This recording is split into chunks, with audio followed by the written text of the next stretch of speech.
Is inane because hatred isn't an entity in itself. It's the latest incarnation of the game that always appears when concerns about video game content enter the popular discourse. It was called Postal last time. We live in an age where mass communication has counterintuitively turned all attempts at verbal debate into a basketball game where the teams are on different courts and stand around the basket racking up meaningless points and throwing shit over the dividing wall. The only way an individual can safely express their politics these days is to anonymously spend money. Hence why homophobic pizza joints can mysteriously accrue $1 million in donations. Hatred exists merely as a maypole for those wishing to defy the cultural nannies who want to tell them they can't have it until they learn to wipe their bottoms properly. So two groups of affluent middle-class people annoy each other, hatred makes tons of money, and the world at large gives less of a toss than a quadriplegic shot putter. Good night! Human is about what to expect from any game where half the developers are credited by their forum handles alone. The only reason I wanted to talk about it is because of the depressing indictment of modern gaming it creates, not by itself, but by Valve's apparent indifference to this waterfall of piss trickling down either side of its legacy's nose. 20 years ago, Half-Life was a focal point in gaming's ongoing development as an artistic narrative medium. The next few years saw a slew of titles that combined AAA game design with genuine emotional story. But what happened between then and now? Why are the games routinely rewarded with AAA status and income exclusively loot box-infested live service bullshit? Games designed not to inspire or stimulate our emotions, but to numb them, and hypnotize us into lab rats mindlessly pawing the button that makes treats come out, while the games created with love and artistic integrity drown beneath waves of bottom feeders like Hunt Down the Freeman, that tear chunks of rotten flesh from the corpses of Valve's children, as Valve itself, once habitual founders of new ages of narrative gaming, merely waves them on, barely glancing up from their tax paperwork. What happened to you? What happened to us?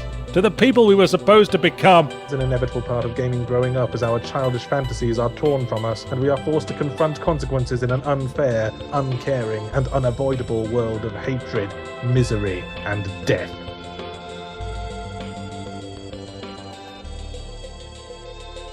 Since you should know by now that I have the Christmas week off, and you showed up anyway, I guess we're all going to be sitting in silence for the next 5 minutes while you contemplate how much you appreciate me.